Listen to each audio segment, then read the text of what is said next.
that we're human beings. We're not robots. Every police officer doesn't react in the same way.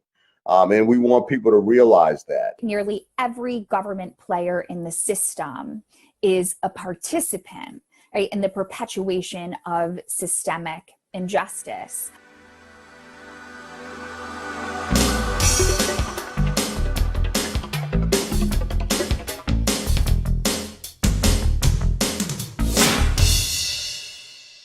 Decades of police practices like stop and frisk and race profiling have molded policing in the U.S. And now law enforcement departments are facing an uphill battle to correct course. Is a new generation of police officers the answer to defeating systemic injustice? Our students teach me so much, right? Because not only do I share with them my experiences and my observations as a practitioner, they unfortunately share fairly regularly the encounters that they have had with law enforcement officers or other government agents. They share stories of racial profiling, right, of unfair treatment. Yet these are students who want to pursue careers in law enforcement. Well, I decided to pursue the degree because I feel like it's very important. These classes that we take, CCJS 110, sociology, they're really useful because you kind of understand more than just the kind of criminal aspect of it.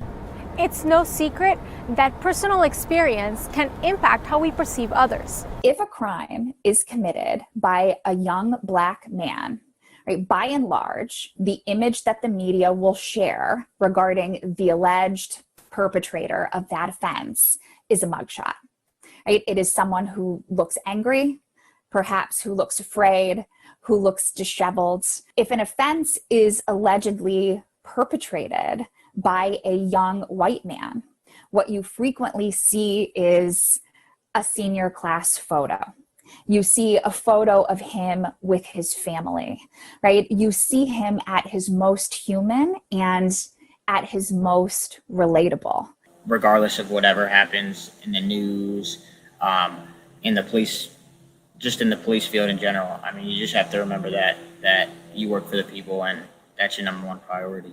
So one of the things that's most important is in my mind is being able to identify those biases, as well as really being aware of different cultures. When we have officers who decide to do things selfishly, they go outside of the norm and they violate our policies and our laws, those officers are going to be held accountable. Interested in a career in law enforcement? Consider how recognizing your biases and transforming your perceptions could help you and your community. And implicit bias training is a part of that retraining that we do on an annual basis. And so we want to make sure that we're having our folks identify, taking a deep look into themselves to find out these biases, why they exist, and how can you correct that? Because we all have it.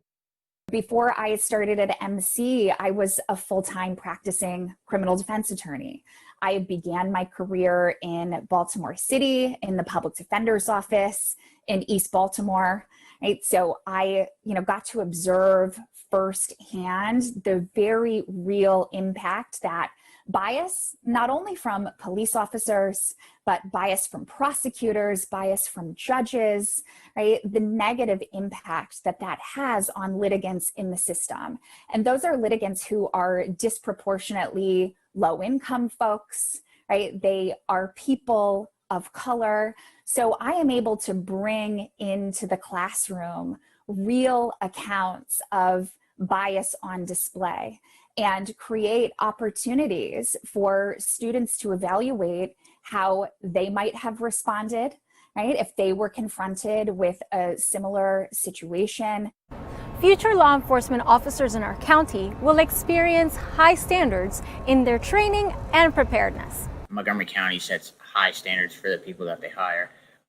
60 college credits, background checks, psychological, all that stuff. I think they set very high standards, and it's great that they do that, and that's one of the reasons why I want to work for them. So we value education here in Montgomery County Police, and ever since really the late 70s, we've required minimum of 2 years of college upon entry, and all of our supervisors, beginning with the sergeants and above, you have to have a 4-year degree in order for promotion. It is our goal at MC to produce criminal justice professionals who are genuinely committed to protecting and to serving their community, but to doing so, in an ethical way and in accordance with constitutional and other legal mandates, and to do their jobs with empathy, right? And to really respect the fundamental humanity of everyone with whom they come in contact, right? Not just crime victims.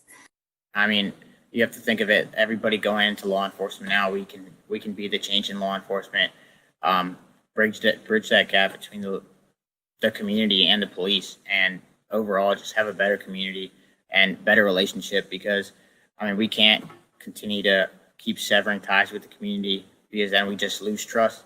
And I think that's number one thing that's important, is building trust with the community. This current academy class that we have is the first time we've had a majority minority class that is starting with our department. So we're excited about that.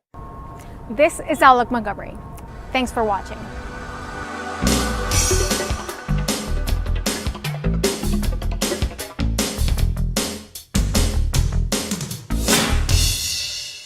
Interested in a criminal justice career?